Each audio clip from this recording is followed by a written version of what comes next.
My name's Emma. I'm 35 years old and I'm from London.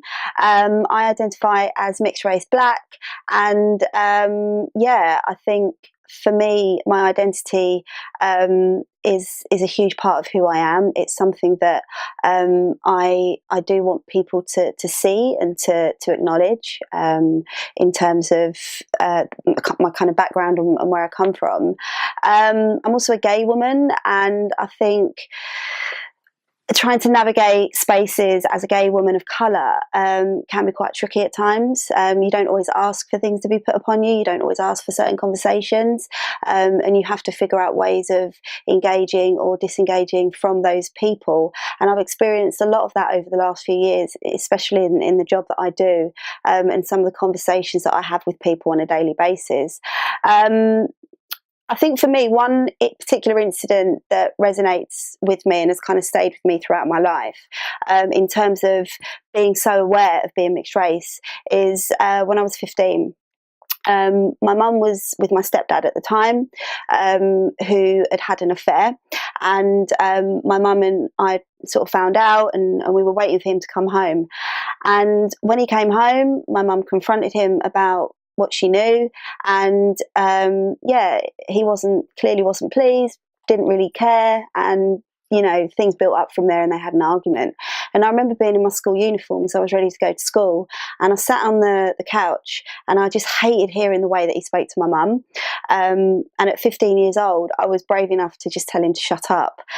And that was a mistake, because he looked at me, he turned around and said, "Who are you talking to? Who are you talking to? Don't you ever tell me to shut up again." And he came really close to my face, and he pointed at me like that. And as he pointed at me, he said, "You know what?" He said, "You're not even proud to be black. You're a half-breed."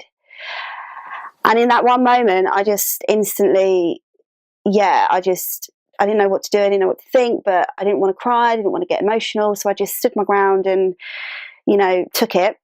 And from that time, I just felt really othered, and I was questioned then, was I proud of who I was? Was I too white in certain spaces? Was I too black in others? Was I not black enough?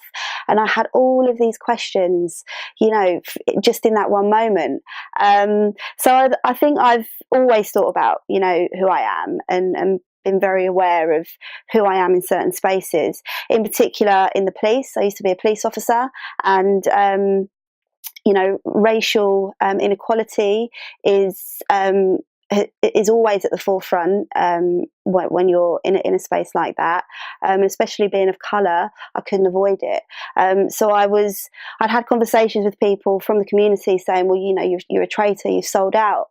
And then I'd have conversations with people that weren't of colour about issues in the community, and felt very conflicted at times. But ultimately, I left the police a few years ago, just to pursue a new career. And I just kind of think back now. In hindsight, it's a great thing. I think back to some of the conversations that I'd had with people, and the lack of understanding, the lack of empathy for people of colour was just so clear. But I think at the time I didn't see it, and it all comes back to that time when I was 15, not really knowing my place in the world, and now being really proud and comfortable with who I am, and celebrating my existence. But again, always being aware of my privileges. I am a woman of colour, I'm a gay woman of colour, but I'm very palatable in society. So when I get looked at and when I get stared at, I always question why, because I think, well, there are people, I've got friends that are darker than me who experience racism and microaggressions on a daily basis. And when I experience it, I always wonder why, because, most people embrace mixed race as more so than people that are a lot darker.